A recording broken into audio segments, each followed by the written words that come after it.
Assalamualaikum warahmatullahi wabarakatuh. Perkenalkan, nama saya Ardina Mariana dari Fakultas Hukum semester 2C.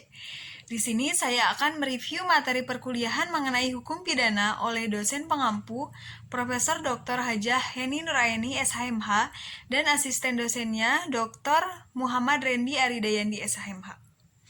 Hukum pidana atau strafrecht merupakan cabang hukum publik yang mengatur hubungan antara individu dengan individu. Hukum pidana dibagi menjadi dua, yaitu hukum pidana material dan hukum pidana formil. Hukum pidana material adalah cabang dari hukum pidana yang mengatur larangan atau keharusan, dan bagi yang melanggar akan dikenakan sanksi yang lebih tajam daripada cabang hukum lainnya. Hukum pidana material dibagi menjadi dua, yaitu hukum pidana material khusus dan hukum pidana material umum. Hukum pidana material khusus tersebar di luar KUHP, sedangkan hukum pidana material umum ada pada KUHP atau Undang-Undang Nomor 1 Tahun 1946. Yang kedua ada hukum pidana formil, yaitu hak negara untuk menerapkan sanksi bagi pelanggar hukum pidana material. Diatur dalam KUHP atau Kitab Undang-Undang Hukum Acara Pidana atau Undang-Undang Nomor 8 Tahun 1981.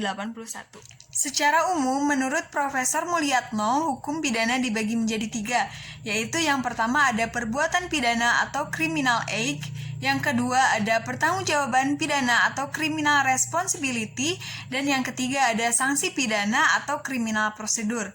Sanksi pidana terjadi jika ada perbuatan pidana dan pertanggungjawaban pidana. Perbuatan pidana umumnya menyangkut pada dua asas, yaitu yang pertama ada asas legalitas dan yang kedua ada asas kesalahan. Asas legalitas atau nullum delictum nulla poena adalah seseorang tidak dapat dipidana jika perbuatan tersebut tidak ada dalam undang-undang. Dan yang kedua ada asas kesalahan, yaitu tidak ada pidana tanpa kesalahan.